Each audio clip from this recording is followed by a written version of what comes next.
여기 있다. 발이 편한 신발. 맞다 맞다 나르지오 맞다. 출퇴근해도 운동할 때도 오래 걷는 여행에도 세상에서 가장 편한 신발.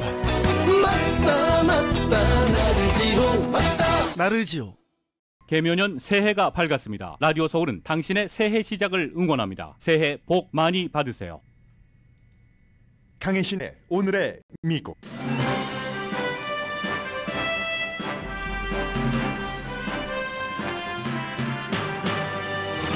기시다 후미오 일본 총리가 백악관에 도착해 방금 전부터 바이든 대통령과 정상회담 중입니다. 일본 총리들은 국내에서 인기가 없을 때 미국 대통령과 친밀함을 보여줌으로써 유권자의 지지를 끌어올립니다. 이번 방문에서는 일본의 평화헌법 한계를 깨는 계획도 홍보할 예정입니다. 바이든 대통령은 기밀 문서 사건으로 최악의 정치 비상사태를 겪고 있습니다.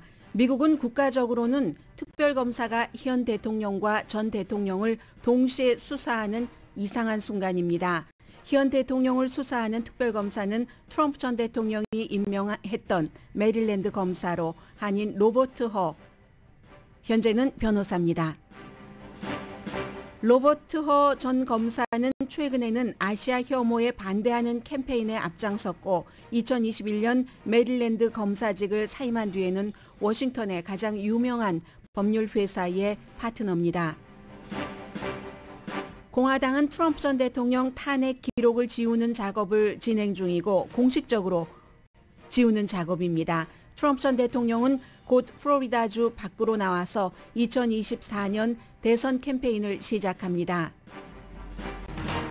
2022년 전국적으로 미국에서 렌트비는 8%가 올랐습니다. 그런데 캘리포니아주를 포함해서 렌트비가 내려가는 도시도 있습니다.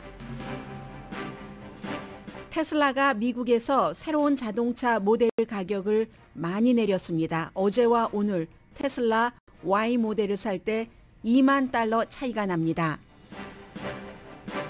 애플 CEO 팀 쿡의 보상을 포함한 연봉이 올해 40% 삭감됩니다.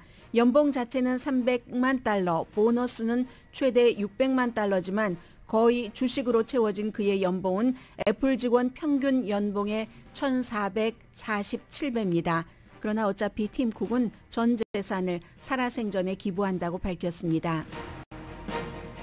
미국 정보당국이 UFO로 불려왔던 미확인 대기 현상에 대한 예비 보고를 지난해 발표한 이후에 366번의 미확인 대기 현상을 봤다는 신고가 접수됐습니다. 외계인인가 스파인인가 잡동사니인가 그것이 문제로답니다. 터부를 깨고 서방 세계 탱크가 우크라이나를 향합니다. 여러분 안녕하십니까? 오늘의 미국 강혜신입니다. 방금 전에 이제 한인회에서는 한국 태극기가 개양됐겠네요. 오늘이 이제 하와이로 인천 제물포에서 처음으로 이제 미국으로 이주를 했었던 한인 이민 역사, 정말 순간 기록적인 그런 그 순간입니다.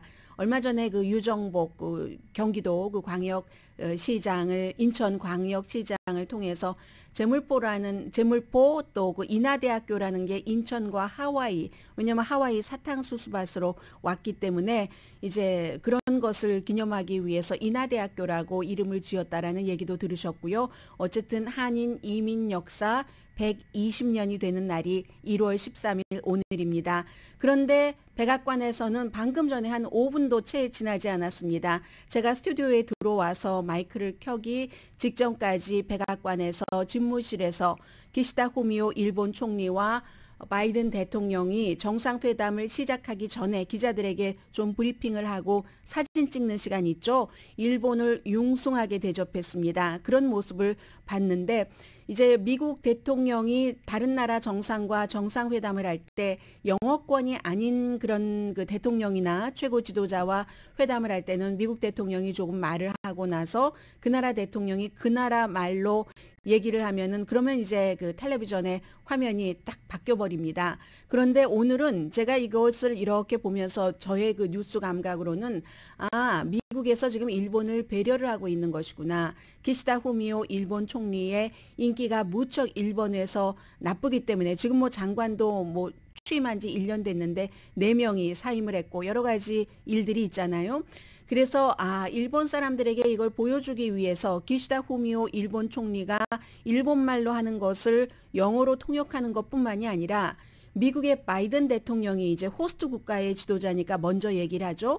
얘기를 하는 그 영어도 구태여 미국 텔레비전인데 미국 텔레비전을 통해서 미국만을 의식했다면 그걸 일본어로 번역을 할 필요가 없습니다. 그런데 이런 건 이제 중요한 거죠. 이제 뭐 한국과도 이런 중요한 일이 있는 적이 있습니다만 북한 핵 관련해서 일본어로도 그대로 전체적으로 바이든 대통령의 말을 중계를 했고 통역을 했고 기시다 후미오의 일본말도 영어로 통역을 했습니다. 그게 이제 일본 사람들 봐라. 기시다 후미오 일본 총리도 미국 대통령이 원하는 것을 아베 신조 전 총리와 마찬가지로 많이 해주고 있고 아시아에서 가장 강한 동맹국이기도 하고 지금 시대 정신이 미국으로선 그걸 원하기도 하고 하니까 미국을 위해서 뭘 해줄 때 기시다 후미오라는 일본 총리를 위해서 미국도 뭔가를 해주는구나 하는 것을 제가 분명히 볼 수 있는 그런 일단의 그 약식 기자회견은 아니고 기자들에게 보여주는 자리고 지금 이제 본격적으로 회담에 들어갔으니까 회담이 끝나고 나면 또 대접을 해주겠죠. 일어서서 연단에서 바이든 대통령과 나란히 기시다 후미오 총리가 세계를 향해서 그리고 특히 일본 국내 유권자들을 향해서 여러 가지 얘기를 할 겁니다. 그 내용은 제가 다음 섹션에 보도를 해드리겠고요. 먼저 바이든 대통령이 기밀 문서가 본인이 부통령이었을 때 봤었던 것을 부통령이 끝나고 백악관에서 나오면서 제대로 처리하지 못했던 그 부분에 대한 초기 데미지 컨트롤은 실패했습니다. 그래서 이제 처음에 본인이 개인 사무실로 쓰고 있던 곳에서 그리고 델라웨어의 집 차고의 60년대의 그 스포츠카 옆에서 발견됐었던 이것 기자들이 물어보니까 아니 그게 뭐 길바닥에서 보여진 것도 아니고 어쨌든 잠겨진 그라지가 아닌가 이렇게 대응한 것 자체도 실패였다고 보여지고요. 그래서 결국은 특별검사를 임명을 했는데 연방 법무장관이 바이든의 법무장관이지만 오해받기 싫으니까 그런데 어제 제가 이 시간에 특별검사를 임명을 했는데 그 특별검사는 트럼프 전 대통령에 의해서 검사로 연방 검사로 임명됐던 사람입니다. 까지만 말씀을 드렸습니다. 그때는 이름을 자세히 보질 못했습니다. 방송 끝나고 나가서 보니까 로버트 허 그런데 이분도 굉장히 그 정체성 같은 것을 생각하는 분인 것 같습니다. 그래서 로버트 경허라고 하거나 아니면 K 그 미들 네임을 꼭 붙입니다. 그리고 이제 이분의 이력은 잠시 뒤에 말씀드리겠습니다만은 로버트 허라는 트럼프 전 대통령 시절에 법무부에서도 일했었고 또 이제 그 메릴랜드의 검사로서도 일했고 그 뒤에는 워싱턴에 이름만 대면 누구나 다 아는 유명한 법률 회사의 파트너로 일하다가 메리 갈란드 법무장관에 의해서 바이든 대통령의 이 기밀 문서 사건을 조사하라는 특별검사로 이제 일을 하기 시작을 했습니다. 미국은 굉장히 슬픈 날입니다. 어제가. 오늘도 그렇지만 현 대통령에 대한 특별검사가 임명이 됐죠. 그리고 트럼프 전 대통령에 대한 특별검사가 임명된 게 불과 몇 개월 전입니다. 역시 같은 이슈로 대통령 시절에 봤었던 그러한 그 문건을 수십 박스를 가지고 본인의 개인 집으로 윌링리 기꺼이 갔었던 그 사건에 대해서 11월 18일에 잭 스미스라는 그때도 여러분들께 보도를 해드렸습니다. 지금은 그 직전까지는 헤이그 재판소에서 이제 전범 문제를 다뤘던 그리고 역시 이분도 트럼프 전 대통령에 의해서 테네시의 지방검사로서 테네시의 검사로서 연방검사로서 일을 했었습니다. 이 잭 스미스는 무당파였지만 그러나 이번에 그 로버트 허 특별검사는 공화당으로 메릴랜드주에서 공화당으로 등록돼 있고요. 메릴랜드의 레리 호건 그 한국의 사위라는 주지사와는 아주 가깝습니다. 왜냐하면 아시아에 대한 폭행 사건 이제 트럼프의 중국 바이러스 이런 문제 이후에 한국 미국 분들도 무척 피해를 입으셨잖아요. 이분이 그때 아시아 혐오를 없애는데 막는데 굉장히 앞장서서 일을 했습니다.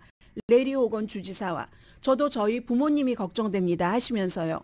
이분은 이제 뉴저지 그쪽에서 태어났는데 엄마는 그 당시에 이제 그 사무실 매니저였고 아버지는 마취과 의사였습니다. 그래서 이제 이 사람이 일단 왜 바이든 대통령이 그 같은 그 기밀 문서를 하나는 10건 개인 사무실에 있었고 나머지는 좀 작다고 하는데 기밀도 있고 기밀이 아닌 것도 있고 또 다른 집에서는 아무것도 발견되지 않았다고 하는데 이것이 과연 실수였는가? 부통령의 짐은 누가 쌌는가? 그리고 이게 이제 개인 집에 있었기 때문에 개인 집을 또 유난히 많이 가서 일했던 사람이 바이든 대통령입니다. 그 개인 집에 누가 드나들었는가? 이 공화당에서는 지금 드나들었던 인물들을 다 적어내라 이렇게 얘기를 하고 있고요. 그 모든 것들을 조사하는 로버트 경허 특별검사는 49살입니다. 이 직업의 함정을 아주 잘 알고 있는 사람이죠. 트럼프 전 대통령에 의해서 이제 메릴랜드의 검사로 지명이 되기도 했지만 그 당시에 만장일치로 공화당 민주당 할 것 없이 그를 승인을 그랬는데 그 막상 법무부에서 일할 때는 트럼프 전 대통령으로부터 또 많은 팍스를 포함한 보수 커멘테이터로부터 굉장히 비난받았던 사람이 로버트 허 특별검사이기도 합니다. 왜냐하면 당시에 이제 로버트 뮬러 특별검사를 이제 트럼프의 법무부의 장관이 없는 로드 로젠스타인이 부장관으로서 이제 제프 세션스 이후에 그 일을 하면서 압박이 많으니까 로버트 뮬러라는 특별검사를 임명을 해서 트럼프와 러시아와의 관계 여러 가지를 수사하게 했잖아요. 그때 로젠스타인의 탑 보좌관으로 날마다 일을 할 때 트럼프 전 대통령과 보수 커멘테이터들로부터의 압박이 너무 심해서 로젠스타인도 너무 힘들었는데 로젠스타인의 얘기입니다. 회상입니다. 그 당시에도 로버트 허는 유머 감각을 잃지 않고 엄청 열심히 일을 하더라. 그러니까 이런 잡이 얼마나 어려운 것이다 하는 것을 아는 사람이라는 거고요. 학부는 하버드를 졸업을 했습니다. 스탠포드 법대를 졸업을 했고 또 특이한 것은 킹스 칼리지에서 철학을 공부했습니다. 법대 나오고 나서는 윌리엄 랭캐스트 굉장히 보수적인 대법관에 서기를 했고 메릴랜드 검사 시절에는 폭력적인 것 그리고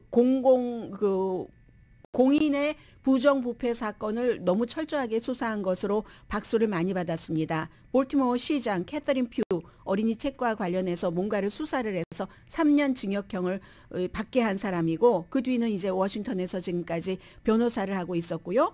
국가안보라든가 마약이라든가 사이버 범죄 이런 일들 많이 했고 개인적으로는 팬데믹 기간 동안에 워싱턴 DC 그 지역에서 페이스 투 페이스 재판을 제일 먼저 시작을 했었던 사람이 이 사람이고요. 지칠 때까지 일하는 것으로 유명하답니다. 밤을 새는 게 부지기수고 아무튼 그런데 메릴랜드의 레리 호건 주지사는 아시안 증오 범죄를 막기 위한 무언가를 본인이 주지사가 만들어서 일했을 때 바로 이 로버트 허 검사가 가장 열심히 일해줬던 사람이라고. 레리 호건 주지사도 와이프가 한국 사람이니까 이제 이런 문제에 신경을 썼겠죠. 아무튼 그렇습니다.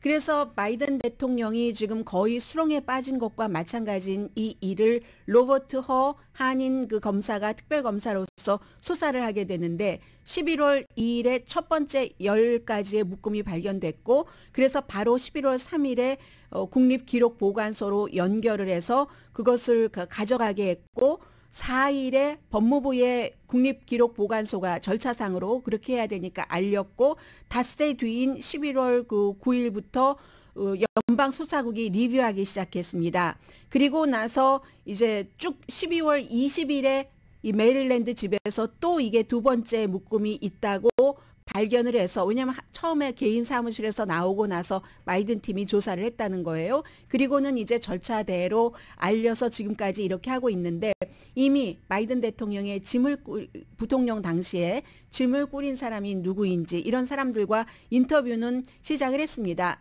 연방 법무부에서 메릭 갈란드 법무장관이 우리 법무부에서 충분히 핸들할 수 있지만 공정하게, 그러나 국민에게 더 공정하다는 것을 보여주기 위해서 특별검사를, 그것도 두 사람 다잖아요. 트럼프 전 대통령의 것을 조사하는 사람도 트럼프가 검사로 하는 사람, 만든 사람, 그리고 바이든의 특별검사도 트럼프가 검사로 만든 사람을 이렇게 해서 조사를 한다는 것을 밝혔고, 로버트 허 검사는 공정하게 일할 겁니다. 두려움이나 편견 없이 감정에 치우치지 않고 판단하겠습니다. 사실에만 기초해서 신속하고 철저하게 나의 믿음, 그 사실에 근거한 믿음에 따라서 판단하겠습니다. 라고 얘기를 했습니다. 공화당에서는 특별검사 가지고 안 된다. 이제 다수당이 됐잖아요. 하원에서. 우리 의회에서 조사하는 것이 더 많다. 조사할 수 있는 게. 이건 국가안보 위협이다. 라고 얘기를 했고, 케빈 맥카티 하원 의장은 그제에 이어 어제 오늘도 여전히 그 바이든 대통령을 강력하게 비난하고 있습니다. 그래서 지금 바이든 그 대통령과 트럼프 전 대통령이 동시에 특별검사의 조사를 같은 이슈로 받으면서 연방 법무부와 연방 수사국은 참 그 불편한 위치에 있는 게 사실이고요. 특별검사가 수사 결과를 어떻게 내놓더라도 지금 트럼프 전 대통령에 대한 수사가 먼저 진행됐잖아요. 그런데 사실은 특별검사를 트럼프 전 대통령에 대해서 잭 스미스를 임명을 할 때 이미 메릭 갈란드 법무장관은 바이든 대통령의 집에서까지는 모르겠어요. 날짜상 사무실에서 이러한 기밀 문서가 발견됐다는 것을 알았던 그런 시점입니다. 그래서 트럼프에 대한 특별검사의 조사 결과, 바이든에 대한 특별검사의 조사 결과가 어떤 식으로 나오든지 이 특별검사는 권고를 하는 사람이고, 이 두 사람을 뭔가 법을 위반했다고 기소할지 기소하지 않을지의 최종적인 결정은 여전히 메릭 갈란드 법무장관에 있습니다. 아무튼 바이든 대통령은 초기 데미지 컨트롤은 실패했고, 아무리 트럼프 전 대통령과 바이든 대통령의 기밀 문서 발견된 것이 양적으로나 내용으로나 트럼프 전 대통령 것은 핵이 포함되어 있다고 하니까요. 핵 정보가. 그리고 안 주려고 하다가 억지로 내놓은 것과 기꺼이 신고해서 가져가게 한 것에 차이점이 있다고 할지라도 대부분의 미국 사람들은 결론은 뭐 똑같은 것 아니야?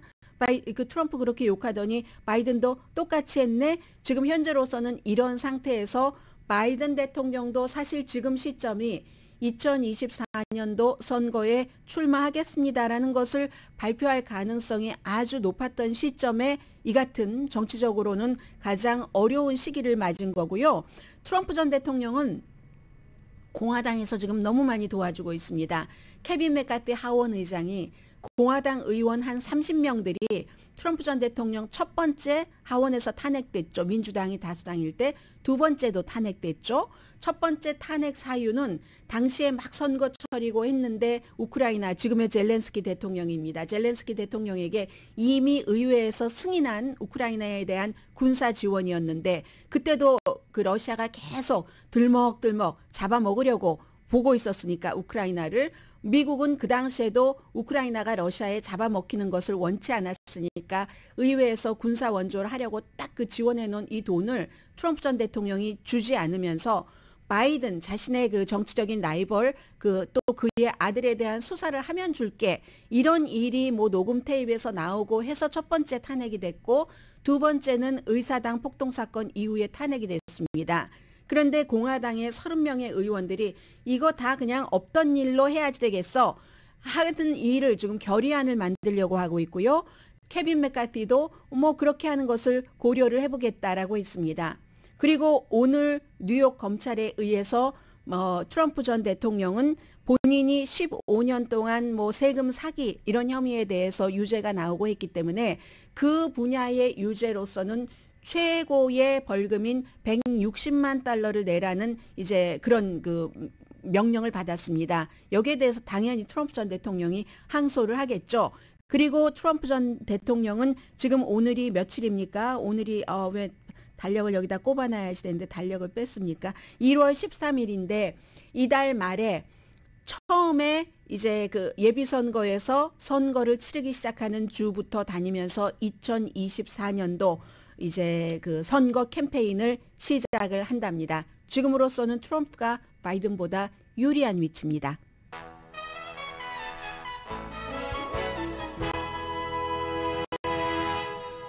오늘의 미국은 유한양행 건강식품과 누구나 젊어지는 얼굴, 피부과학 셀리온, 이민법, 가정법 전문 제인정 종합법률사무소, 프리미엄 고기 쌈밥 전문 레스토랑 쌈, 재래식으로 직접 만든 검정콩 생순두부 수라원 순두부, 한국 홈쇼핑 공동 후원입니다. 잠시 뒤에 이제 기시다 그 후미오 총리 오늘의 미국 끝나고 나서 기자회견을 할지도 모르기 때문에 일단 여기에 와서 어떤 일들이 이루어질까 하는 정도는 충분히 전해드릴 수 있을 것 같고요.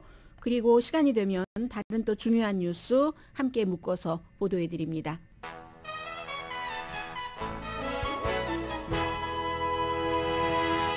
라디오 서울 방송 오늘의 미국 듣고 계십니다. 오늘 그 워싱턴 포스트에 보면은 기시다 후미오 일본 총리에 관한 기사가 많습니다. 직접 그 인터뷰를 한 것도 있고요. 분석 기사도 있고 하는데 기본적으로는 뭐 유럽, 캐나다 방문하고 이제 미국 방문이 마지막인데 국내에 워낙에 그 스캔들 같은 것들이 많으니까요. 그리고 5월 달에 기시다 후미오의 고향인 그 히로시마에서 G7 정상회담이 열리기 때문에 바이든 대통령이 그 얘기도 했어요. 잠시 들어보실까요? 지금 제가 녹음해온 것에 그 내용이 포함되어 있는지는 모르겠습니다만은 좀 전에 이제 지금은 회담 중이고 회담하기 전에 늘 하는 기자들에게 보여주는 그 포로 타임에 바이든 대통령이 이제 한 얘기인데요. 이것은 이제 바이든 대통령이 한 얘기를 통역을 한 거고요.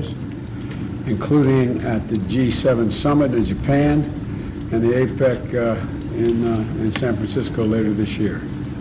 에이펙도 샌프란시스코에서 올해 이제 하고 그동안에 이제 특히 그 우크라이나 전쟁 이후에 일본이 가장 먼저 가장 적극적으로 여러 가지를 협조해 준 것에 대해서 굉장히 고맙다 뭐 그런 얘기도 했습니다. 바이든 대통령이요. 그리고 뭐 열심히 뭐 같이 일하겠다 뭐 이런 얘기고요. 그리고 기시다 후미오 일본 총리도 마찬가지고요. 日米韓さまざまな対話を積み重ねることができました。そして네, 일본어를 그 들으신 분들은 뭐 충분히 알아들으셨을 것 같고 역시 마찬가지로 이제 처음 시작이니까 뭐 고맙다 이런 얘기를 하잖아요. 바이든 대통령이 지난번에 5월 달이었던가요? 지난해 뭐 일본 방문하고 그런 것 그 이후에 이제 많은 그 양국에서 협조가 일어나고 있고 하는 그런 얘기를 했는데 여기서 중요한 것은 말이야 다 할 수 있는 외교적인 말을 하는데 이 말들을 영어를 일본어를 영어로 그대로 이제 동시에 그 동시 통역은 아니지만 통역을 해서 일본 사람들이 볼 수 있게 해줬다 하는 것이고요. 중요한 것은 이번에 가장 중요한 것은 당연히 안보 협력이겠죠. 한국에서도 쳐다보고 있고 주초에 국방장관들도 만났고 또 국무장관들 그 회담 그 외무상과 미국의 국무장관도 회담을 하고 했는데 일본의 위성도 보호한다. 장거리 미사일을 배치한다. 지금 윤석열 대통령이 핵을 개발할 수도 있고 미국의 여러 가지 무기를 한반도 쪽으로 들여오고 이런 것을 요구한다 하는 것이 한국에서는 요 며칠 큰 이슈인데 지금 장거리 미사일을 일본에 배치를 하고 미국 해군도 업그레이드하고 해군력에 있어서는 일본이 바다이기 때문에 섬이기 때문에 미국이 일본에 의존하는 그런 것들도 있습니다. 이것은 이제 북한의 여러 가지 미사일 발사에 있어서도 한국이 강한 것, 미국이 강한 것, 그리고 바다 이런 쪽에서는 일본이 강한 그 부분이 있어서 그렇고요. 12월 달에 발표한 뭐 세계가 깜짝 놀란 그 평화 헌법의 한계를 넘는 그대로 두되 해석을 확대한 그런 것을 이제 해외에서도 홍보를 하는 것이기도 하죠. 대신에 이제 미국의 토마호크 미사일 같은 것도 사주고 그런 미사일을 사서 중국이 공격을 할 때, 북한을 공격을 할 때 지금까지는 방어만 했다면 그쪽에 공격을 한 지점까지 폭발을 할 수 있는 그런 것이잖아요. 그렇기 때문에 지금까지는 일본이 2차 대전 이후에 방패만 갖고 있었다면 창을 가질 수도 있는 그러한 평화헌법의 한계를 뜯어놓은 것을 미국에 와서 홍보를 한다는 겁니다. 세계에서 일본의 역할이 일본이 경제적으로는 굉장히 지금 막혀 있고 하지만 그 정치력은 급격한 세계의 변화의 바람에 타서 역시 그 일본의 기시다 후미오도 아베 신조와 마찬가지로 세계적인 인지도를 높여가고 있는 게 사실입니다. 새로운 국방 정책에서 특히 방위비를 2배로 한다는 것은 그러면요. 미국과 중국 다음에 세계에서 3번째가 됩니다. 한국도 조금 더 뒤에 있거든요. 해서 아베를 쫓아서 그대로 가는 거죠. 중국이나 북한으로부터 위협이 있을 때 뭐 일본이 방어뿐만이 아니라 공격을 할 수 있는. 그래서 워싱턴 포스트와 기시다 후미오 총리가 인터뷰를 하면서 뭐라고 얘기를 했냐면요. 그것도 이제 그 워싱턴 포스트와의 아주 그 워싱턴 포스트에서 뭐 국제 관계를 잘 아는 그런 사람과 인터뷰를 하면서 독일 예를 들고 우크라이나 예를 들었는데 독일에 있어서 우크라이나는 터닝 포인트다. 뭐 영어로 말하면 터닝 포인트고 사이튼밴더다. 그래서 일본에도 사이튼밴더. 뭐 일본과 독일하면은 전쟁적으로 흐름이 같은 그런 부분이 있잖아요. 그래서 독일도 그렇게 하지 못했는데 독일이 이 사이튼밴더가 된 것처럼 일본도 전환점, 터닝 포인트가 될 수밖에 없다. 뭐 중국으로부터 공격을 받을 수도 있으니까 무장을 해야지 된다. 오늘의 우크라이나가 내일의 아시아가 될 수 있다. 이렇게 얘기하는 게 일본의 지금 시각입니다. 일본의 우파 정권의 시각입니다. 그리고 그 점은 힘으로 현상 유지를 바꾸려는 러시아의 시도를 절대로 용납할 수 없다. 한국에서는 지금도 그렇게 얘기하시는 분들이 많습니다. 바보 같은 젤렌스키 대통령이 들어와서 아니 러시아를 멀리하고 나토에 가깝게 가니까 그게 뭘 과거에 뭘 위반해서 저렇게 당하는 거 아니야 라고 하는데 아니 크림반도를 먹고 또 다른 반도가 아니라 국가 전체를 먹으려고 하는데 그걸 그럼 러시아 말을 들으면서 거기에 기생해서 영광 누릴 몇몇 사람을 빼고는 일반 사람들은 다 그 하위로 들어가서 사는 것을 그것을 그렇게 해야지 됩니까? 거기에는 절대로 반대하는 것이 정상인 거죠. 자존심이 있는 세계인이라면 국민이라면 지금 이제 그러니까 명분이 서는 겁니다. 일본으로서는 우크라이나가 독일에 지금 독일도 아주 무거운 탱크는 아니지만 경탱크를 보내잖아요. 프랑스와 마찬가지로 미국과 마찬가지로 미국은 우크라이나군을 오클라호마까지 오게 해서 패트리어트 미사일 훈련까지 시켜주고 여기에 이 기류에 타는 겁니다. 기시다 후미오가 힘으로 현상 유지를 일반적으로 바꾸려는 시도는 절대로 용납할 수 없다. 아직 완성되지는 않았지만 그 워싱턴 포스트에 시인을 했습니다. 국민의 반대가 또 많습니다. 평화주의, 지역 방어를 하는데 돈을 내야지 되니까.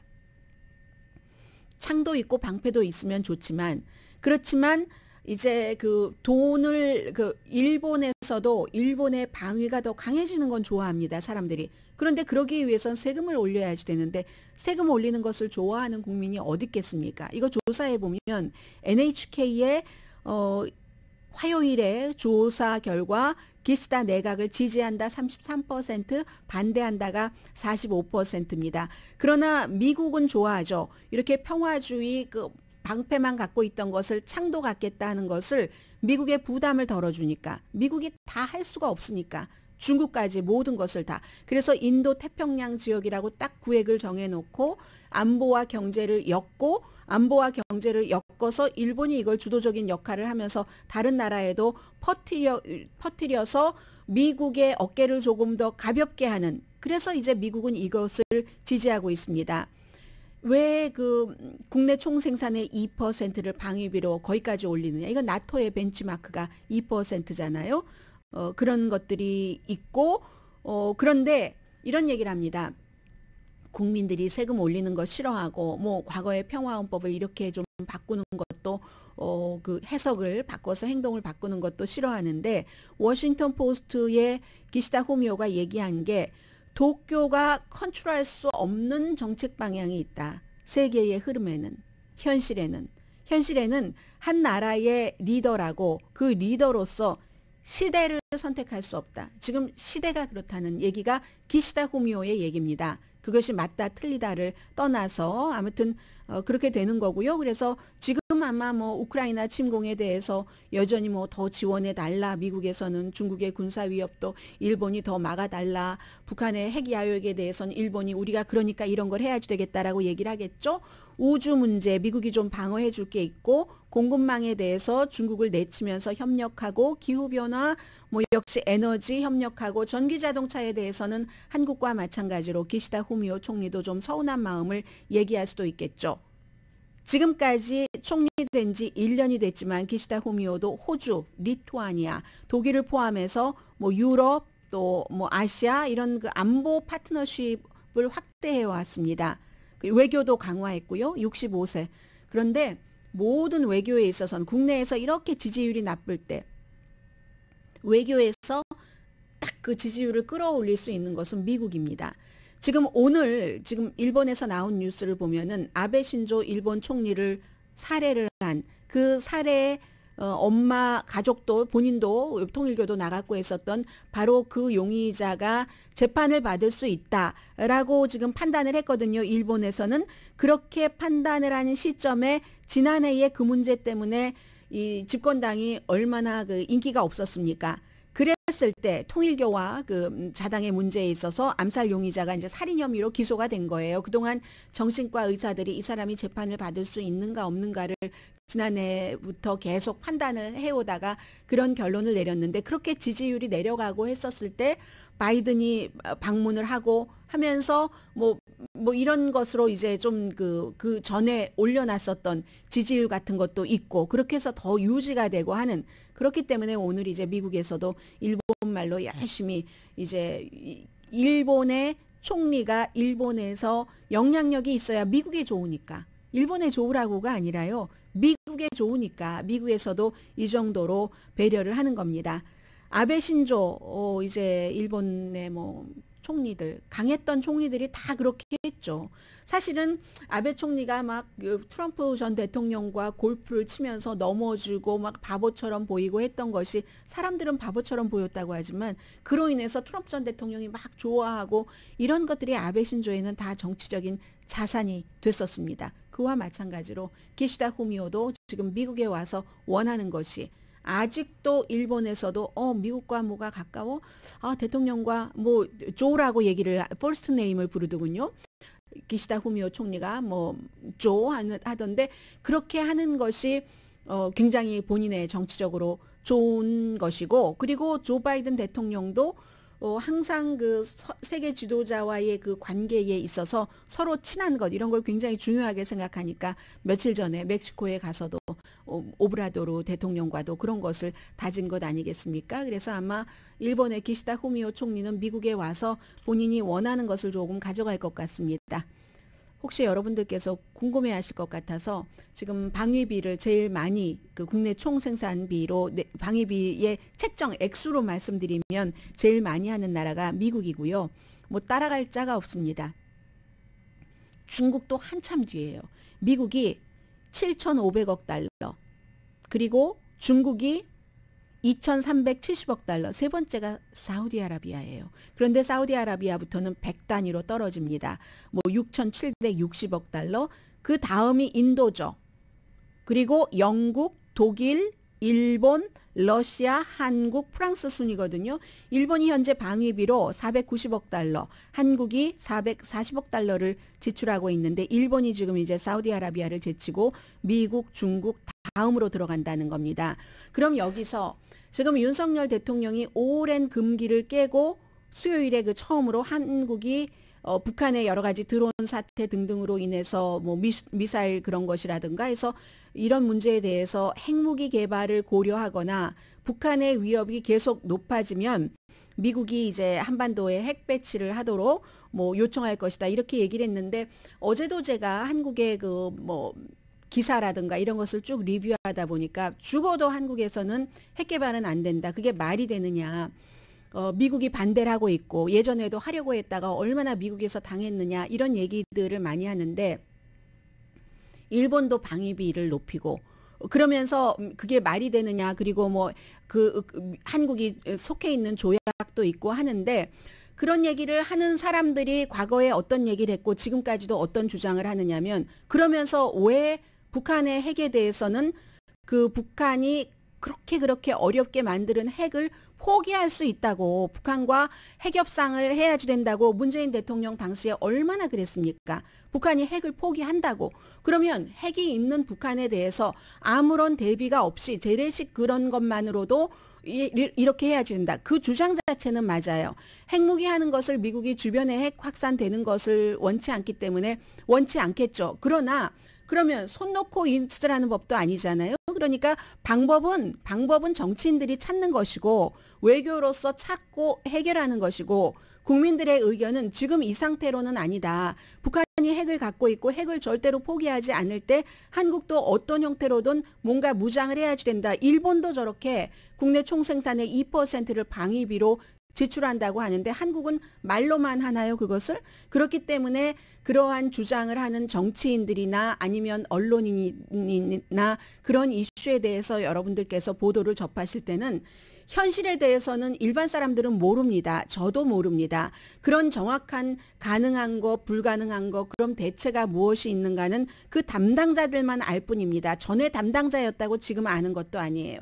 내가 전에 담당자였다고 막 방송하고 글 쓰고 하시는 분들도 많은데 그것은 현재의 일을 하고 있는 사람만 아는 겁니다. 다만 말을 하는 것을 들어볼 때 그 사람이 본인의 의도를 가지고 정치적인 당파성을 가지고 이렇게 해야지 된다는 것으로 모든 것을 몰고 가느냐 그렇지 않느냐 이것만 보면 됩니다. 그런데 오늘 분명히 일본은 미국에 와서 일본이 여러 가지 방위비도 늘리고 방패에서 이제 창까지 갖게 하고 가지려고 하는 것을 세계에 홍보하고 있다는 이 사실은 분명한 거죠.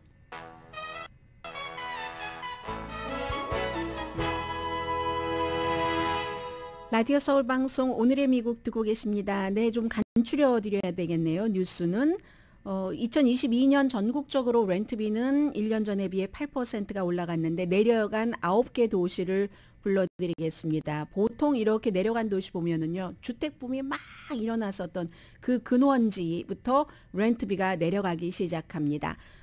보시면요, 이게 뭐 realtor.com 데이터 그리고 소비자 가격 인덱스 데이터를 다 총괄해서 한 건데 제일 많이 내려간 것이 리버사이드 5.5% 지난 1년 사이에 2021년 11월부터 2022년 11월까지 내려가서 평균 렌트비가 2,071달러. 그 다음이 라스베가스 4.9% 싸졌고요. 세크라멘토 4.8%. 또 뉴올리언스, 피닉스, 애틀란타, 템파, 잭슨빌, 어스틴, 텍사스의 잭슨빌은 플로리다의 잭슨빌이고요. 플로리다의 템파고요. 그래서 이제 이런 지역 집값 많이 올라가고 했었던 지역이 지금 이미 떨어지기 시작하고 이것은 인플레이션에도 영향을 주겠죠. 테슬라가 미국에서 새로운 자동차 모델 가격을 내렸습니다. 테슬라가 딜러가 따로 없기 때문에 본인들이 직접 팔잖아요. 누구를 끼는 게 아니라 웹사이트에 나왔습니다. 모델 Y, 모델 3, 모델 X, 모델 S 조금 이제 그 고급 세단이죠. 전부 내리는데 이게 연방 보조까지 7,500달러를 받을 수 있도록 모델 Y 값도 내렸거든요. 그렇게 해서 요즘에 점유율도 줄어들고 있고 또 뭐 중국, 독일, 아시아에서 전기자동차 가격이 인하되고 리더십, 일론 머스크 의구심 갖고 아니 테크 회사가 아니야 자동차 회사야 이런 지적들도 나오고 중국 자동차와 경쟁을 해야지 되기도 하고 하니까 테슬라 측에서는 배터리를 좀 저희가 싸게 구입했어요. 이렇게 얘기를 하는데 사실은 값이 너무 과대다. 거품이 너무 많다. 이런 얘기도 많고 주식값도 많이 내려갔잖아요. 주식값도 내려갔고 해서 모델 Y의 경우에 13,000달러를 내렸거든요. 어제에 비해서 오늘. 그리고 연방 보조도 이렇게 돼서 가격 싸지니까 연방 보조 7,500달러 받을 수 있으면 어제 주문하셨던 분보다 오늘 주문하시면 2만 달러가 싼 겁니다. 자동차 한 대에. 이거 취소해 줄까요? 당연히 취소해 줘야지 되겠죠? 그리고 여러분들 또 이 연방 보조금이 3,730달러로 3월 중순에 줄어들거든요. 그 이전에 전기 자동차 사시는 분들은 정리하시고 리베이트 그거 해주세요. 어제 했는데 하시는 분 취소하고 하시던가 하시고요. 애플의 팀 쿡이 자신의 페이 패키지를 이제 40%를 깎였는데 그래도 4,900만 달러입니다. 이 사람은 봉급과 연봉과 보너스는 합쳐서 1,000만 달러도 안 돼요. 주식으로 받는 게 그렇게 많은 거죠. 성과급인 거죠.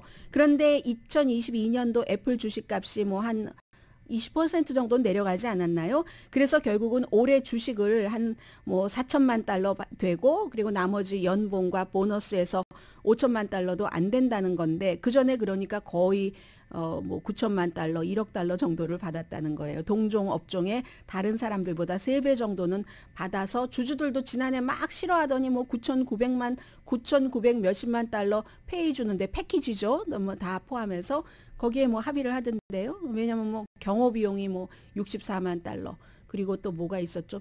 비행기도 뭐 70몇만 달러 71만 2,500달러 정도 들었는데 아무튼 애플의 평균 직원보다 팀 쿡이 1,447배 많이 받는데 그런데 이 팀 쿡이 2011년부터 그 스티브 잡스 숨지기 몇 주일 전부터 CEO로 일했잖아요. 어차피 이 사람은 내가 죽기 전에 나의 재산을 전부 사회에 환원하겠습니다. 라고 얘기를 합니다. 62세고 자산이 포브스에 따르면 17조 정도 된다고 하네요.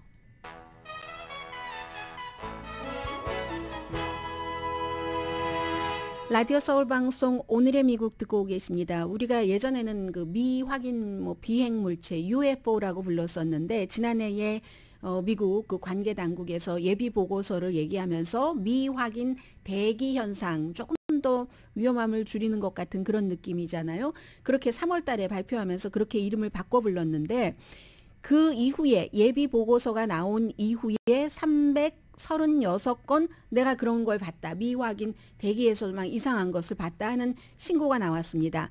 그 전에는 이 예비 보고서가 나오기 이전 17년 동안에는 전체적으로 144건만 신고가 됐거든요. 그런데 이게 왜 그러냐면 기본적으로는 미확인 물체를 일반인들도 이렇게 어디 가다가 볼 수도 있지만 뭐 라스베가스 인근 어디서도 있고 했죠. 그럴 수도 있지만 비행사라든가 민간 항공기라든가 아니면 뭐 조종사 뭐 공군 조종사 이런 사람들이 많이 보는데 그랬다 봤다 하면은 정신 이상으로 취급받아서 일을 하는데 제대로 할 수가 없고 그런 대우를 받을 수가 없기 때문에 보고를 안 한 경우가 많다 이런 얘기가 많이 있었는데 어쨌든 366건 가운데서 26건은 드론, 163건은 풍선이나 풍선 같은 것 6건은 새처럼 뭐 생긴 것이나 뭐 플라스틱 백이나 아무튼 잡동산이었다는 건데 171건은 정의하기 어려운 현상이라는 겁니다. 이게 바로 뭐 속도도 확 바꾼다던가 막 거대한 힘으로 이상한 능력이 있다는 이런 것. 그렇지만 국방부와 정보국은 외계에서 왔다는 증거는 없다라고 얘기를 했고요. 모든 걸 다 발표하지 않았을 가능성이 있죠. 지금 조사 중이니까 과학적으로 뭔가를 해야지 되니까.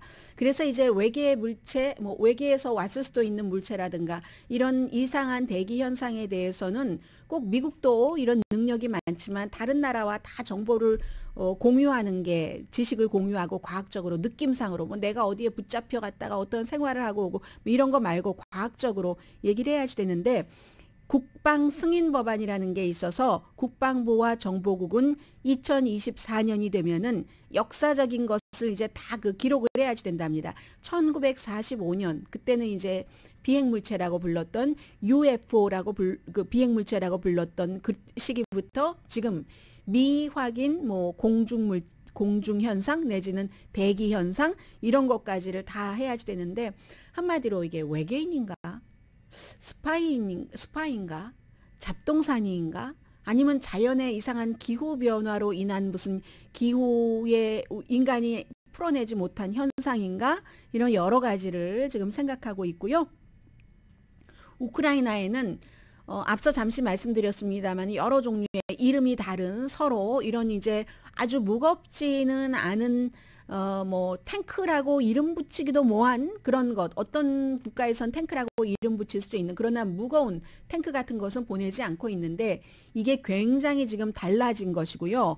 지금 솔레다드라는 그 소금 광산이 있는 지역이랍니다. 돈바스 그 동부 지역에 여기에 사람들이 전투가 벌어지고 있는데 사람들이 대피를 못해서 쉬운 9명이 갇혔는데 그 가운데 15명 어린이들이 있고 러시아는 우리가 다 접수했어 하는데 우크라이나는 아직 아니라고 하고 우크라이나를 침공한 러시아와 우크라이나 사이에는 딱 3가지 시나리오밖에 없습니다. 넘버 1, 러시아가 이기거나 쉽게 그럴 리가 별로 없어 보인다고 생각을 하고 넘버 2는 전문가들이요. 넘버 2는 교착 상태가 오래된다.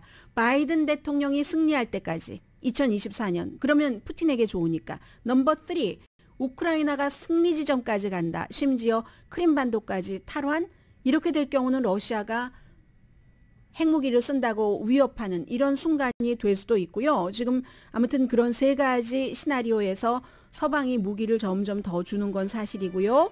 오늘의 미국은 신용의 상징 유한양행 건강식품과 누구나 젊어지는 얼굴 피부과학 셀리온, 이민법 가정법 전문 제인정 종합법률사무소, 프리미엄 고기 쌈밥 전문 레스토랑 쌈, 재래식으로 직접 만든 검정콩 생순두부, 수라원 순두부, 한국 홈쇼핑 공동폰이었습니다. 10시에 좋은 아침 좋은 하루 방송됩니다. 하루 이틀인가 전에 골든글로브에 엄마랑 먼저 갔는데 엄마가 사람에게 엘비스 프레슬리의 유일한 딸이 숨졌다 하고 54살밖에 안 됐는데 심장마비로 세상에 알려야지 되잖아요. 강혜신이었습니다.